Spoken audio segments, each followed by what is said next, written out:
Welcome to another episode of Street Smarts. I am Spyros. And I am Manolis. And today we're going to talk about adaptability in street photography, how we read a scene and the environment surrounding us.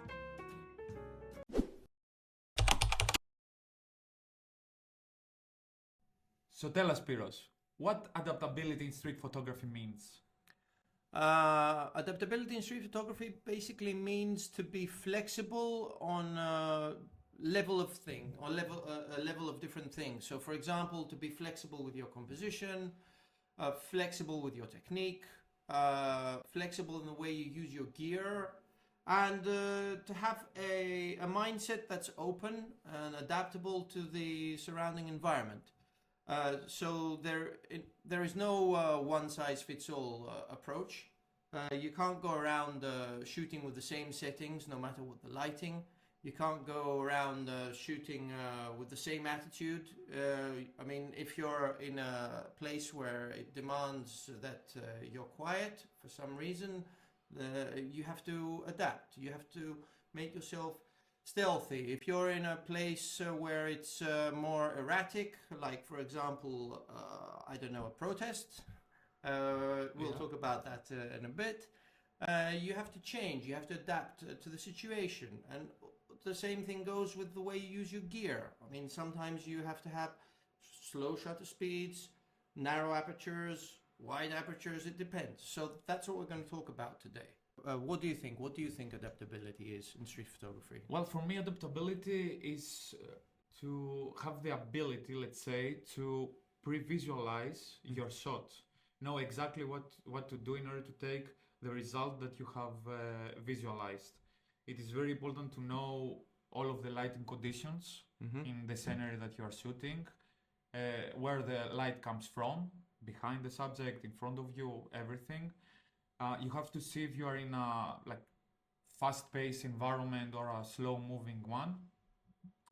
And also you have to, it is the ability to feel the energy of the place and the crowd dynamics.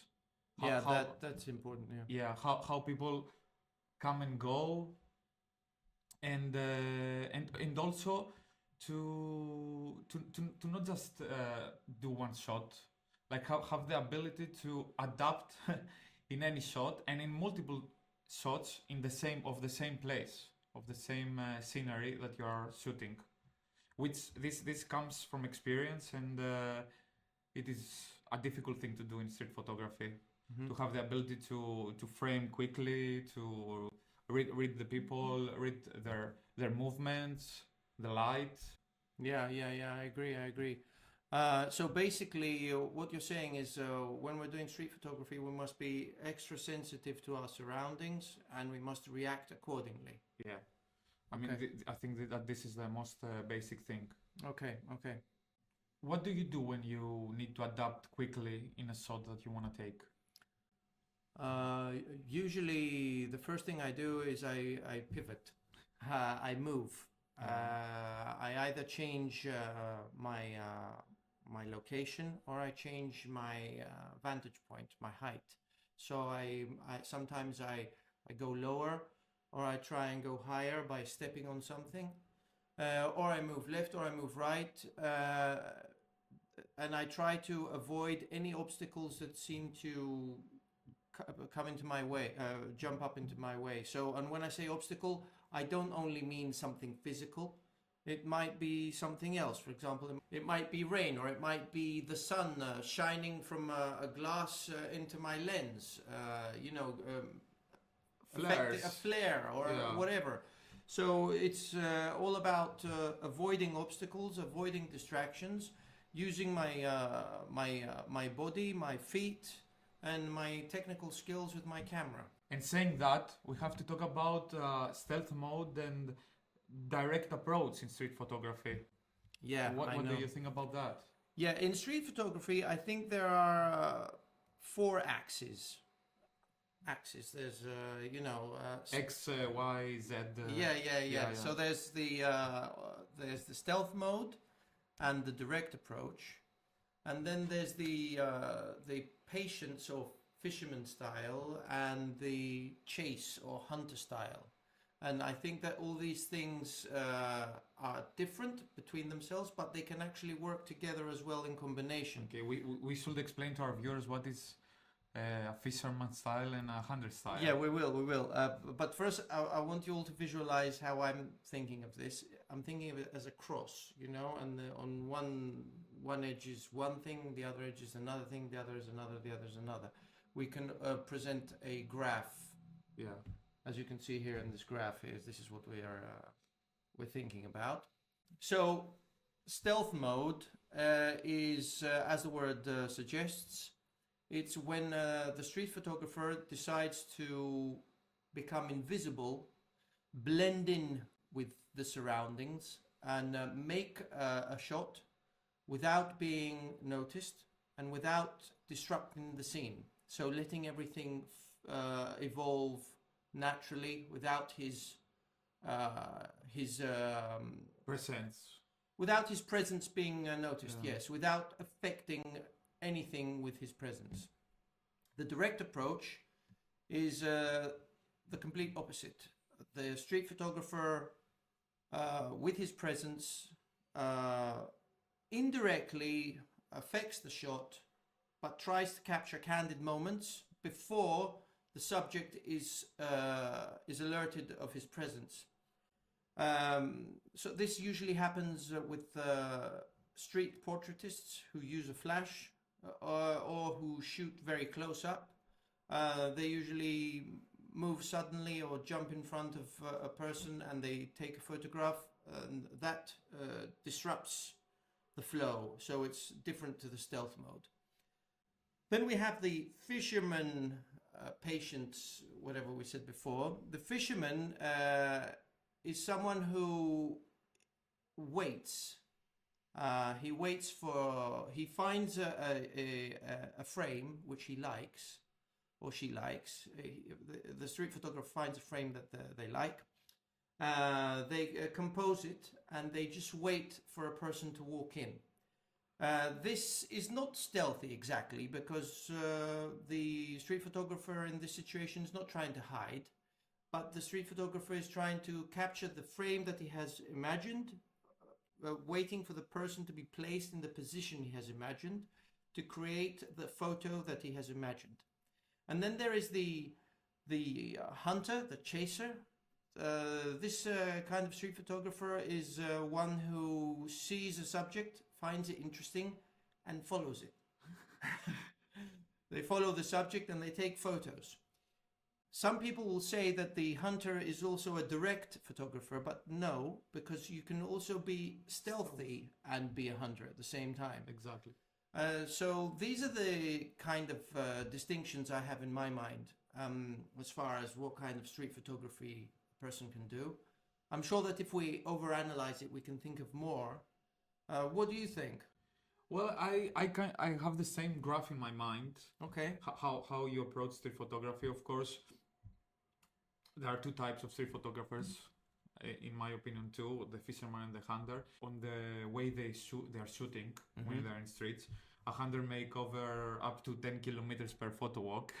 The fisherman is more calm, but they both can use direct and stealth mode. As we have said in a previous episode, in street photography you have to be invisible. But you know, there are times that people may understand you, may see you, and you don't want to miss the shot. Sometimes the direct approach is necessary to take the shot that you want. Exactly, like when we're at a parade, for example.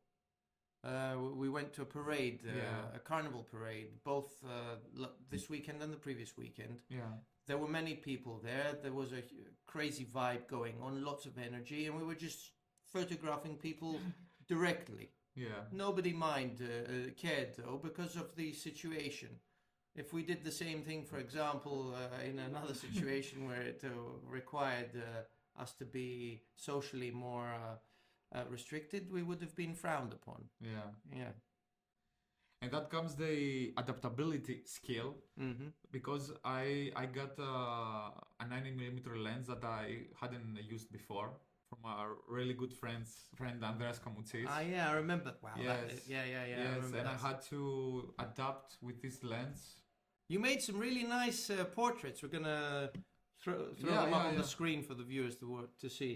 Yeah. Yeah, really nice portraits, and you adapted on the fly. It was the first time you used that lens. Yeah, or maybe the second, but for portraits it was the first time. And with a flash, and in the street, Yeah. and unposed, Unposed, candid. yes, and Yeah. without asking. That was and without asking. well, I was really lucky because last year I had some problems with some people, and I was using back then. I was using a 16mm lens, and they weren't saying any like.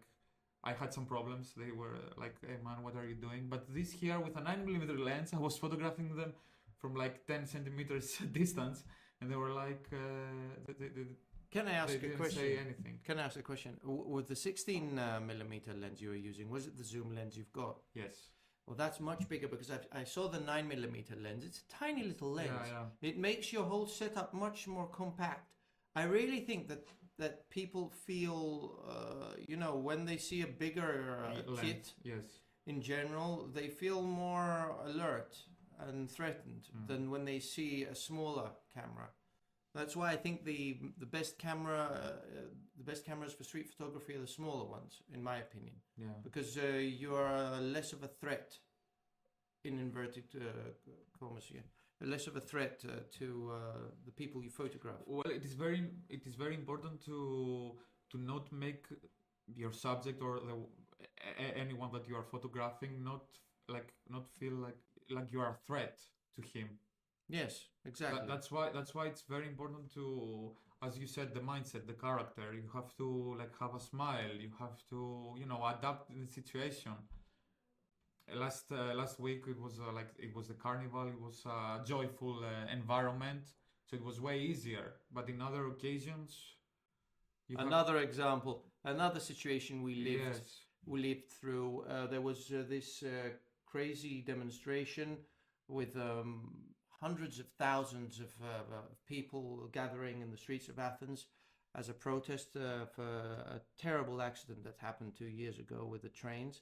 And when we were there, it felt like each time we lifted our camera to the eye, everyone was feeling suspicious of us, like we were trying to spy on them, or it was a completely different situation. Well, it's always the same thing in demonstrations. Yeah. Especially in this one, which was really chaotic. It was really chaotic, yeah.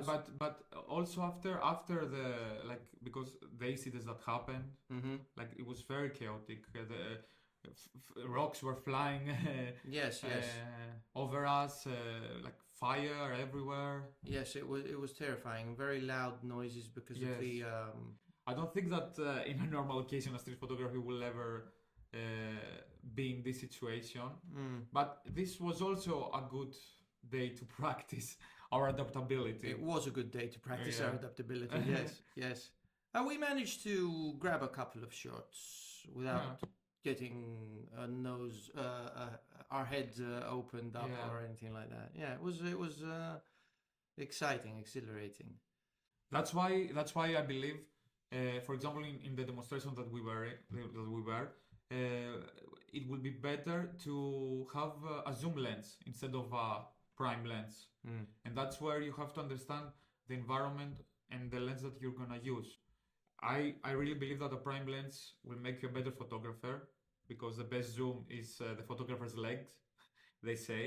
But in some situation, you don't have the time to frame quickly. You don't have the time to. Or you can't move. Yeah, or you can't move. Like we were stuck because we were surrounded by thousands of people. We practically couldn't move more than half a meter. Yeah, we couldn't by the side. Approach really close to the fire, to the people that were fighting. We also need to we had to protect ourselves too. Yeah, I really regretted going with my prime lens, and I went with a 28mm equivalent, which was a very big mistake. But I was imagining completely different things before I went to the... But also another experience that I had, for example, in India, in Delhi, which was very chaotic. I went to a street that was very chaotic. It was, as I said, a really, really fast-paced environment. there you also needed a zoom lens. I mean, if you are a really really good photographer, you can of course frame and take your shots with a prime lens. But everyone was so fast, and you couldn't like go because people were passing in front of you, behind you. So there, I know that everything changed when you zoom, and the background comes forth and everything. But sometimes you need to understand what gear you need. Yeah, yeah. Also, I would like us to talk a little bit about light, when the light changes. So, for example, going back to the carnival where we were the previous weekend, not the one this weekend, I remember the sun was coming and going, and then we were going into very narrow alleys. Then we were moving into wider streets, and the light kept on changing. What did you do in those situations? I'm sure you had to adapt. Did you have your camera on auto, or were you using manual settings? Well, in this occasion, I usually use manual settings, but during that carnival, I only had a certain project. I was only shooting people from up close with the flash. You were doing the portrait Yes, project. because I wanted to, This is very necessary to say that when you have something in mind, it's very important to follow it until the end. Like go with a project that will make you better. Yeah, it was a great situation to use, for example, the carnival, a really wide lens and a flash. Yeah. So I did it in order to get better. So that's why I was only doing that. Yeah, you had a mission. Yes, basically. I had a mission. Yeah. I wasn't like, whatever I do, I will do it. And for me, right now, when like 3 billion pictures are being uploaded in the internet daily, which is amazing. Is that an actual number? Yes, 3.2 billion. Wow. Are being uploaded in the internet. Yeah. Think of how many are being taken.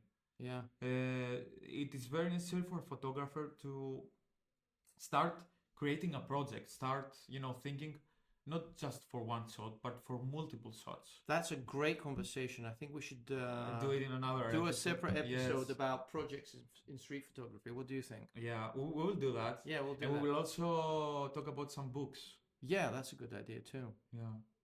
Another thing we should talk about concerning adaptability is the weather. That's why I referred to the carnival and I asked you that question. I told you about the light changing all the time because of the narrow streets and the wider streets and the clouds. But have you noticed that this past month here in Greece, one day it rains, then in the same day it's very sunny, then in the same day it's just cloudy or whatever. The lighting conditions change all the time. There were times when I was out shooting where I remember I was changing my settings nearly every 10-15 minutes because of the light changes. So that's another thing I think we should take into account, the weather. It's weather equals light. Exactly. Weather equals light, and and light equals photography. Yeah, exactly. I mean, it's very necessary. And it's also necessary to don't be afraid of the bad weather. Go outside. Rainy days can make your photos so unique. This guy here, if it's like a thunderstorm outside, he's going to be the only photographer in the street taking photographs. No, I don't know. Maybe there are more. I'll be looking at you taking photographs, and you'll be out there taking photographs. No, actually, I go with him as well, but Manolis has a much more wild instinct. Yeah. So Manolis, what's the biggest takeaway from today's discussion concerning adaptability? Do you think the most important thing is composition, being to adapt your composition, to adapt your technique, to adapt with your gear, or to adapt your mindset? Every part of this plays a role to your photography. First of all, everything starts with your mindset. Exactly. Like, is it raining? Is it snowing? Do you wanna go out? Do you wanna use this gear? Do you wanna approach your subject. Do you wanna take photos? Do you wanna be a good street photographer? Do you wanna get better in street photography? This is the mindset is the most important. Yeah, the mindset is the most important but because from that, it opens up all the other. Yes. It gives you opens up all the other things. You know, you're not going to change your composition if you don't have an open mindset. You're not going to change your technique. You're not going to try out new gear. You're going to be stuck in your old ways if you don't have an open mindset. Yeah. I think that's the most important thing as well. And one advice: never leave a tricky situation if you believe that you can take an amazing shot from there. Just be patient. And yeah, take the photo until the scene has ended. Don't leave before the scene has ended because you never know what except might if you are in danger. If you are in danger, then leave. Yes, except if you're in danger. What I want you all to keep in mind is that adaptability is what separates good photographers from great photographers. Do you agree? Yeah, I absolutely agree. Yeah, so we'll see you the next time. Thanks again for watching. Stay sharp and keep shooting. See you in the streets, guys.